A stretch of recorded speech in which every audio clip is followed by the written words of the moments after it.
प्रिया का पति से मन मुटाव चल रहा था, इसलिए वो अपने मायके आ गई। प्रिया को अपने मायके में रहते हुए करीब 20 दिन हो चुके थे। इस दौरान उसका अपने पति मयंक से किसी भी तरीके का कोई संपर्क नहीं रहा था। उस शाम मयंक को अचानक घर आया देखकर वह हैरान हो गई। बेटी, आपसी मनमुटाव को ज़्यादा लंबा खींचना खतरनाक साबित हो जाता है। मयंक के साथ समझदारी से बातें करना। अपनी माँ की इस सलाह पर प्रिया कोई प्रतिक्रिया जाहिर किए बिना ड्राइंग रूम में मयंक के सामने पहुंच गई। तुम्हें मेरे साथ घर चलना पड़ेगा प्रिया, मयंक ने बिना कोई भूमिका बांधे सख्त लहजे में कहा। तुम्हारा घर में छोड़ आई हूँ। प्रिया ने भी रूखे अंदाज में अपना फैसला उसे सुना दिया। क्या हमेशा के लिए? मयंक ने उत्तेजित होकर सवाल किया। ऐसा ही समझ लो, प्रिया ने विद्रोही स्वर में जवाब दिया। बेकार की बात मत करो, मेरी सहन शक्ति का तार टूट गया तो पछताओगी। मयंक भड़क उठा। मुझे डराने धमकाने का अब कोई फायदा नहीं है, प्रिया ने निडर होकर कहा। अगर तुम्हें और कोई बात नहीं कहनी है तो मैं अपने कमरे में जा रही हूँ। मयंक ने अपनी पत्नी को अचरज भरी निगाहों से देखा। उनकी शादी को करीब 12 साल हो चुके थे। इस दौरान उसने कभी सपने में भी कल्पना नहीं की थी प्रिया ऐसी विद्रोही अंदाज में उससे पेश आएगी। उठकर खड़ी होने को प्रिया को हाथ के इशारे से मयंक ने बैठने को कहा और फिर बताया कि कल सुबह मधुर और जिया हॉस्टल से 10 दिनों की छुट्टियां बिताने घर पहुंच रहे हैं। कुछ देर सोच में डूबी रहने के बाद प्रिया ने व्याकुल स्वर में कहा, उन दोनों को यहाँ मेरे पास छोड़ जाना। तुम्हें पता है कि तुम क्या बकवास कर रही हो? वह दोनों यहाँ नहीं आएंगे। मयंक गुस्से से फट पड़ा। फिर जैसी तुम्हारी मर्जी, मैं बच्चों से कहीं बाहर मिल लिया करूँगी। प्रिया ने धक्के से अंदाज में मयंक का फैसला स्वीकार कर लिया। यह कैसी मूर्खता भरी बात मुंह से निकाल रही हो? तुम्हारे बच्चे 4 महीने बाद घर लौट रहे हैं और तुम उनके साथ घर रहने नहीं आओगी। तुम्हारा यह फैसला सुनकर मुझे अपने कानों पर विश्वास नहीं हो रहा है। अपने बच्चों के साथ कौन माँ नहीं रहना चाहेगी? प्रिया का अचानक गला भर आया। मैं अपने फैसले से मजबूर हूँ। मुझे उस घर में लौटना ही नहीं है। हम अपने झगड़े बाद में निपटा लेंगे प्रिया। फिलहाल तो बच्चों के मन की सुख शांति के लिए घर चलो। तुम्हें घर में ना पाने का सदमा वे दोनों कैसे बर्दाश्त करेंगे? अब वे दोनों बहुत छोटे बच्चे नहीं रहे। मधुर 10 साल का और जिया 8 साल की हो रही है। उन दोनों को बेकार ही मानसिक कष्ट पहुंचाने का क्या फ़ायदा होगा? मयंक ने चिढ़े से अंदाज में उसे समझाने का प्रयास किया। एक दिन तो बच्चों को तो यह पता लगेगा ही कि हम दोनों अलग हो रहे हैं। यह कड़वी सच्चाई उन्हें इस बार ही पता लग जाने दो। उदास प्रिया अपनी जिद पर अड़ी रही। ऐसा हुआ ही क्या है हमारे बीच जो तुम यूं अलग होने की बकवास कर रही हो? मयंक फिर गुस्से से भर गया। मुझे इस बारे में तुमसे अब कोई बहस नहीं करनी है। इस वक्त सहयोग करो मेरे साथ प्रिया। प्रिया ने कोई जवाब नहीं दिया। वह सिर झुकाए सोच में डूबी रही। मयंक ने अंदर जाकर अपने सास ससुर को सारा मामला समझाया। मधुर और जिया की खुशियों की खातिर वह अपनी नाराजगी व शिकायतें भुलाकर मयंक की तरफ हो गए। प्रिया पर ससुराल वापस लौटने के लिए अब अपने माता पिता का दबाव भी पड़ा। अपने बच्चों से मिलने के लिए उसका मन पहले ही तड़प रहा था। अंततः उसने एक शर्त के साथ मयंक की बात मान ली। मैं तुम्हारे साथ बच्चों की माँ के रूप में लौट रही हूँ, पत्नी के रूप में नहीं। पति पत्नी के टूटे रिश्तों को फिर से जोड़ने का कोई प्रयास न करने की तुम कसम खाओ तो ही मैं वापस लौटूंगी। बड़े गंभीर होकर प्रिया ने अपनी शर्त मयंक को बता दी। अपमान का घूंट पीते हुए मयंक को मजबूरन अपनी पत्नी की बात माननी पड़ी। बच्चे कल आ रहे हैं तो मैं भी कल सुबह घर पहुंच जाऊंगी। अपना निर्णय सुनाकर प्रिया ड्राइंग रूम से उठकर अपने कमरे में चली आई। प्रिया के व्यक्तित्व में नजर आ रहे जबरदस्त बदलाव ने उसके माता पिता व पति को ही नहीं बल्कि उसे खुद को भी अचंभित कर दिया था। उस रात प्रिया की आंखों से नींद दूर भाग गई थी। पलंग पर करवटें बदलते हुए वह अपनी विवाहित जिंदगी की यादों में खो गई। उसे वे घटनाएं व परिस्थितियां रह रहकर याद आ रही थी जो अंततः मयंक व उसके दिलों के बीच गहरी खाई पैदा करने का कारण बनी थी। उस शाम ऑफिस से देर से लौटे मयंक की कमीज के पिछले हिस्से में लिपस्टिक से बना होठों का निशान प्रिया ने देखा। अपने पति को उसने कभी बेवफा और चरित्रहीन नहीं समझा था। सच्चाई जानने को वह उसके पीछे पड़ गई तो मयंक अचानक गुस्से से फट पड़ा था। हाँ, मेरी जिंदगी में एक दूसरी लड़की है। प्रिया के दिल को गहरा जख्म देते हुए उसने चिल्लाकर कबूल किया। उसकी खूबसूरती, उसका यौवन और उसका साथ मुझे वह मस्ती भरा सुख देते हैं जो तुमसे मुझे कभी नहीं मिला। मैं तुम्हें छोड़ सकता हूँ, उसे नहीं। मेरे सारे गुण, मेरी सेवा और समर्पण को नकार कर क्या तुम एक चरित्रहीन लड़की के लिए मुझे छोड़ने की धमकी दे रही हो? मयंक के आखिरी वाक्य ने प्रिया को जबरदस्त मानसिक आघात पहुंचाया था। उस लड़की के लिए ना कोई अपशब्द कभी मेरे सामने निकालना और ना उसे छोड़ने की बात करना। तुम अपनी घर गृहस्थी और बच्चों में खुश रहो और मुझे भी खुशी से जीने दो। कहते हुए बड़ी बेरुखी दिखाता मयंक बाथरूम में घुस गया था। वह रात प्रिया ने ड्राइंग रूम में पड़े दीवान पर आंसू बहाते हुए काटी थी। उसके दिलो दिमाग में विद्रोह के बीज को इन्हीं आंसुओं ने अंकुरित होने की ताकत दी थी। उस रात प्रिया ने अपने दब्बूपन व कायरता को याद करके भी आंसू बहाए थे। मयंक शादी के बाद से ही उसे अपमानित कर नीचा दिखाता आया था। घर व बाहर वालों के सामने बेइज्जत कर उसका मजाक उड़ाने का वह कोई मौका शायद ही चूकता था।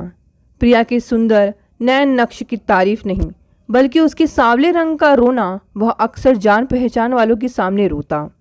घर की देखभाल में जरा सी कमी रह जाती तो उसे प्रिया को डांटने डपटने का मौका मिल जाता। उसका कोई काम मन मुताबिक ना होता तो वह उसे बेइज्जत जरूर करता। बच्चों के बड़े होने के साथ प्रिया की जिम्मेदारियां भी बड़ी ही थी। 2 साल पहले सास के निधन के बाद तो वह बिल्कुल अकेली पड़ गई थी। उनके न रहने से प्रिया का सबसे बड़ा सहारा टूट गया था। मयंक के गुस्से से बच्चे डरे सहमे से रहते। उसके गलत व्यवहार को देख सारे रिश्तेदार, परिचित और दोस्त उसे एक स्वार्थी, ईर्ष्यालु व गुस्सैल इंसान बताते। प्रिया मन ही मन कभी कभी बहुत दुखी व परेशान हो जाती, पर कभी किसी बाहरी व्यक्ति के मुंह से मयंक की बुराई सुनना उसे स्वीकार न था। वह दिल के बहुत अच्छे हैं, मुझे बहुत प्यार करते हैं और बच्चों में तो उनकी जान बसती है। मैं बहुत खुश हूँ उनके साथ। प्रिया सबसे यह कहती भी थी और अपने मन की गहराइयों में इस विश्वास की जड़ें खुद भी मजबूत करती रहती थी। घर में डरे सहमे से रह रहे मधुर व जिया के व्यक्तित्व के समुचित विकास को ध्यान में रखते हुए वह उन्हें पिछले साल हॉस्टल में डालने को तैयार हो गई थी। उनकी पढ़ाई व घर का ज़्यादातर खर्चा वह अपनी तनख्वाह से चलाती थी। मयंक करीब 1 साल से घर खर्च के लिए ज़्यादा रुपया नहीं देते थे। यह प्रिया को उस रात ही समझ में आ गया कि वह जरूर अपनी प्रेमिका पर ज़रूरत से ज़्यादा खर्चा करने के कारण घर की जिम्मेदारियों से हाथ खींचने लगा है। अगले दिन वह ऑफिस नहीं गई थी। घर छोड़कर मायके जाने की सूचना उसने मयंक को उसके ऑफिस जाने से पहले दे दी थी। तुम जब चाहे लौट सकती हो, मैं तुम्हें कभी लेने नहीं आऊँगा, यह ध्यान रखना। उसे समझाने मनाने के बजाय उसने उल्टे धमकी दे डाली थी। मैं इस घर में कभी नहीं लौटूंगी। प्रिया ने अपना निर्णय उसे बताया तो मयंक मखौल उड़ाने वाले अंदाज में हंसकर घर से बाहर निकल गया था। मयंक चाहेगा तो वह उसे तलाक दे देगी, पर उसके पास कभी नहीं लौटेगी। अब प्रिया की इस विद्रोही जिद को उसके माता पिता लाख कोशिश करके भी तोड़ नहीं पाए थे। लेकिन एक माँ अपने बच्चों के मन की सुख शांति व खुशियों की खातिर अपने बेवफा पति के घर लौटने को तैयार हो गई थी। प्रिया को अगले दिन उसके माता पिता मयंक के पास ले गए। उसने वहां पहुंचते ही पहले घर की साफ सफाई की और फिर रसोई संभाल ली। अपने बेटा बेटी के लिए वह उनकी मनपसंद चीज़ें बड़े जोश के साथ बनाने के काम में जल्द ही व्यस्त हो गई। मयंक और उसके बीच नाम मात्र की बातें हुई। दोनों बच्चों को स्टेशन से लेकर मयंक जब 10 बजे के करीब घर लौटा। तब घर भर में एकदम से रौनक आ गई। मधुर और जिया के साथ खेलते, हंसते, बोलते और घूमते फिरते प्रिया के लिए समय पंख लगाकर उड़ चला। दोनों बच्चे अपने स्कूल व दोस्तों की बातें करते न थकते। उनके हंसते मुस्कुराते चेहरों को देखकर प्रिया फूली न समाती। जब कभी प्रिया अकेली होती तो उदास मन से यह जरूर सोचती कि अपने कलेजे के टुकड़ों को कैसे बताऊंगी कि मैंने उनके पापा को छोड़कर अलग रहने का फैसला कर लिया है। उन हालात को यह मासूम कैसे समझेंगे जिनके कारण मुझे इतना कठोर फैसला करना पड़ रहा है। वह रात को बच्चों के साथ उनके कमरे में सोती। दिन भर की थकान इतनी होती कि लेटती ही गहरी नींद आ जाती और मन को परेशान या दुखी करने वाली बातें सोचने का समय ही नहीं मिलता। मयंक इन तीनों की उपस्थिति में अधिकतर चुप रहकर इनकी बातें सुनता। उसमें आए बदलाव को सबसे पहले मधुर ने पकड़ा। मम्मी, पापा बहुत बदले बदले लग रहे हैं इस बार। मधुर ने घर आने के तीसरे दिन दोपहर में प्रिया के सामने अपनी बात कही। वह कैसे? प्रिया की आंखों में उत्सुकता के भाव जागे। वह पहले की तरह हमें हर बात पर डांटते धमकाते नहीं हैं। और मम्मी, आपसे भी लड़ना बंद कर दिया है पापा ने। जिया ने भी अपनी राय बताई। मुझे तो इस बार पापा बहुत अच्छे लग रहे हैं। मुझे भी बहुत प्यारे लग रहे हैं। जिया ने भी भाई के सुर में सुर मिलाया। अपने बच्चों की बातें सुनकर प्रिया मुस्कुराई भी और उसकी आंखों में आंसू भी छलक आए। मयंक की बेवफाई को याद कर उसके दिल में एक बार नाराजगी, दुख व अफसोस से मिश्रित पीड़ा की तेज लहर उठी। जल्दी ही मन को संयत कर वह बच्चों के साथ विषय बदलकर इधर उधर की बातें करने लगी। उस दिन शाम को मयंक बैडमिंटन खेलने के लिए 4 रैकेट और शटल कॉक खरीद लाया। दोनों बच्चे खुशी से उछल पड़े। उनकी जिद के आगे झुकते हुए प्रिया को भी उन तीनों के साथ बैडमिंटन खेलना पड़ा। यह शायद पहला अवसर था जब मयंक के साथ उसने किसी गतिविधि में सहज व सामान्य होकर हिस्सा लिया था। उस रात प्रिया बच्चों के कमरे में सोने के लिए जाने लगी तो मयंक ने उसे रोकने के लिए उसका हाथ पकड़ लिया था। नो। गुस्से और नफरत से भरा सिर्फ यह एक शब्द प्रिया ने मुंह से निकाला तो मयंक की इस मामले में कुछ और कहने या करने की हिम्मत ही नहीं हुई। बच्चों का मन रखने के लिए प्रिया मयंक के साथ उसके दोस्तों के घर चाय नाश्ते व खाने पर गई। मयंक के सभी दोस्तों व उनकी पत्नियों ने प्रिया के सामने उसके पति के अंदर आए बदलाव पर कोई न कोई अनुकूल टिप्पणी जरूर की थी। उनके हिसाब से मयंक अब ज़्यादा शांत, हंसमुख व सज्जन इंसान हो गया है। प्रिया ने भी उसमें ये सब परिवर्तन महसूस किए थे, पर उससे अलग रहने के निर्णय पर वह पूर्णवत कायम रही। मयंक ने दोनों बच्चों को कपड़ों व अन्य जरूरी सामान की ढेर सारी खरीदारी खुशी खुशी कराकर उनका मन और ज़्यादा जीत लिया। बच्चों को उनके वापस हॉस्टल लौटने में जब 4 दिन रह गए तब प्रिया ने मयंक से कहा, मेरी सप्ताह भर की छुट्टियां अब ख़त्म हो जाएंगी। बाकी 4 दिन बच्चे नाना नानी के पास रहें तो बेहतर होगा। बच्चे वहाँ जाएंगे तो मैं उनसे कम मिल पाऊंगा। मयंक का स्वर एकाएक उदास हो गया। बच्चों को कभी मुझसे और कभी तुमसे दूर रहने की आदत पड़ ही जानी चाहिए। प्रिया ने भावहीन लहजे में जवाब दिया। मयंक कुछ प्रतिक्रिया जाहिर करना चाहता था, पर अंततः धीमी आवाज में उसने इतना भर कहा, तुम अपने घर बच्चों के साथ चली जाओ, उनका सामान भी ले जाना, वे वहीं से वापस चले जाएंगे। नाना नानी के घर मधुर और जिया की खूब खातिरदारी हुई। वे दोनों वहाँ बहुत खुश थे, पर अपने पापा को वे काफ़ी याद करते रहे। मयंक उनके बहुत जोर देने पर भी रात को साथ में नहीं रुके। यह बात दोनों को अच्छी नहीं लगी थी। अपने माता पिता के पूछने पर प्रिया ने एक बार फिर मयंक से हमेशा के लिए अलग रहने का अपना फैसला दोहरा दिया। मयंक ने अगर अपने बारे में तुम्हें सब कुछ बताने की मूर्खता नहीं की होती, तब भी तो तुम उसके साथ रह रही होती। तुम्हें संबंध तोड़ने के बजाय उसे उस औरत से दूर करने का प्रयास करना चाहिए। प्रिया की माँ ने उसे समझाना चाहा। माँ, मैंने मयंक की कई गलतियों, कमियों व दुर्व्यवहार से हमेशा समझौता किया है, पर वह सब मैं पत्नी के कर्तव्यों के अंतर्गत करती थी।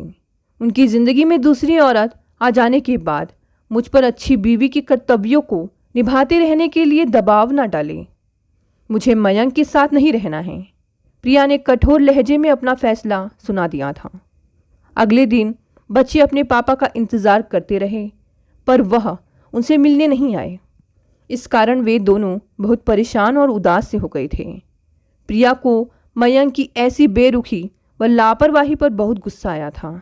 उसने अगले दिन ऑफिस से मयंक को फ़ोन किया और क्रोधित स्वर में शिकायत की। बच्चों को यूँ परेशान करने का तुम्हें कोई अधिकार नहीं है। कल उनसे मिलने क्यों नहीं आए? एक ज़रूरी काम में व्यस्त था। मयंक का गंभीर स्वर प्रिया के कानों में पहुंचा। मैं सब समझती हूँ तुम्हारे ज़रूरी कामों को। अपनी रखेलों से मिलने की खातिर अपने बच्चों का दिल दुखाना ठीक नहीं है। आज तो आओगे ना? अपनी रखेल से मिलने सचमुच आज मुझे नहीं जाना है, इसलिए बंदा तुम सबसे मिलने ज़रूर हाजिर होगा। मयंक की हंसी प्रिया को बहुत बुरी लगी, तो उसने जल भून कर फ़ोन काट दिया। मयंक शाम को सबसे मशहूर दुकान की रसमलाई लेकर आया। यह प्रिया की सबसे ज़्यादा पसंदीदा मिठाई थी। वह नाराज़गी की परवाह न कर उसके साथ हंसी मजाक व छेड़छाड़ करने लगा। बच्चों की उपस्थिति के कारण वह उसे डांट डपट नहीं सकी। मयंक दोनों बच्चों को बाजार घुमा कर लाया। फिर सबने एक साथ खाना खाया। प्रिया को छोड़कर सभी का मूड बहुत अच्छा बना रहा। बच्चों को सोने के लिए भेजने के बाद वह मयंक से उलझने को तैयार थी, पर उसने पहले से हाथ जोड़कर उससे मुस्कुराते हुए कहा, अपने अंदर की ज्वालामुखी को कुछ देर और शांत रखकर ज़रा मेरी बात सुन लो dear. Don't call me dear. Priya चिढ़ उठी। यहाँ बैठो प्लीज़। मयंक ने बड़ी अधिकार से प्रिया को अपनी बगल में बिठा लिया, तो वह ऐसी हैरान हुई कि गुस्सा करना ही भूल गई। मैं कल पुरानी नौकरी छोड़कर आज से नई नौकरी शुरू कर दी है। कल शाम मैंने अपनी रखेल से पूरी तरह से संबंध तोड़ लिया है और अपने अतीत के गलत व्यवहार के लिए मैं तुमसे माफ़ी मांगता हूँ। मयंक का स्वर भावुक था। उसने एक बार फिर प्रिया के सामने हाथ जोड़ दिए। मुझे तुम्हारे ऊपर अब कभी विश्वास नहीं होगा, इसलिए इस विषय पर बातें करके ना खुद परेशान हो ना मुझे तंग करो। ना चाहते हुए भी प्रिया का गला भर आया। अपने दिल की बात मुझे कह लेने दो प्रिया। सब तुम्हारी प्रशंसा करते हैं, पर मैंने सदा तुम्हें कमियां ढूंढकर तुम्हें गिराने व नीचा दिखाने की कोशिश की, क्योंकि शुरू से ही मैं हीन भावना का शिकार बन गया था। तुम हर काम में कुशल थी और मुझसे ज़्यादा कमाती भी थी। मैं सचमुच घमंडी, बददिमाग और स्वार्थी इंसान था, जो तुम्हें डराकर अपने को बेहतर दिखाने की कोशिश करता रहा। फिर तुमने मेरी चरित्रहीनता के कारण मुझसे दूर होने का फैसला किया। पहले मैंने तुम्हारी धमकी को गंभीरता से नहीं लिया, क्योंकि तुम कभी मेरे खिलाफ विद्रोह करोगी ऐसा मैंने सपने में भी नहीं सोचा था। पिछले दिनों मैंने तुम्हारी आंखों में अपने लिए जो नाराज़गी व नफरत देखी, उसने मुझे ज़बरदस्त सदमा पहुंचाया। प्रिया, मेरी घर गृहस्थी उजड़ने की कगार पर पहुंच चुकी है। इस सच्चाई को सामने देखकर मेरे पांव तले की ज़मीन खिसक गई। मुझे तब एहसास हुआ कि मैं ना अच्छा पति रहा हूँ ना पिता। अब मैं बदल गया हूँ। गलत राह पर मैं अब कभी नहीं चलूँगा। यह वादा दिल से कर रहा हूँ। मुझे अकेला मत छोड़ो। एक अच्छा पति, पिता व इंसान बनने में मेरी मदद करो। तुम माँ होने के साथ साथ मुझसे कहीं ज़्यादा समझदार व सुघड़ स्त्री हो। औरतें घर की रीढ़ होती हैं। मेरे पास लौटकर हमारी घर गृहस्थी को उजड़ने से बचा लो प्लीज़। यूँ प्रार्थना करते हुए मयंक का गला भर आया। मैं सोचकर जवाब दूंगी। मयंक के आंसू ना देखने व अपने आंसू उसकी नज़रों से छिपाने की खातिर प्रिया ड्राइंग रूम से उठकर बच्चों के पास चली गई। अपने बच्चों के मायूस सोते चेहरे को देखकर वह रो पड़ी। उसके आंसू खूब बहे और इन आंसुओं के साथ ही उसके दिल में मयंक के प्रति नाराज़गी, शिकायत व गुस्से के सारे भाव बह गए। कुछ देर बाद मयंक उससे कमरे में विदा लेने आया। आप रात को यहीं रुक जाओ, कल बच्चों को जाना है, प्रिया ने धीमे कोमल स्वर में उसे निमंत्रण दिया। मयंक ने प्रिया की आंखों में झांका। उनमें अपने लिए प्रेम के भाव पढ़कर उसका चेहरा खिल उठा। उसने बाहें फैलाई तो लजाती प्रिया उसकी छाती से लग गई। दोस्तों, ये कहानी यही समाप्त हो गई। कहानी पसंद आई तो इसे लाइक, शेयर, कमेंट जरूर करें। साथ ही साथ अगर आप नए हैं तो चैनल को भी सब्सक्राइब कर लें। धन्यवाद दोस्तों, मिलते हैं अगली नई कहानी से।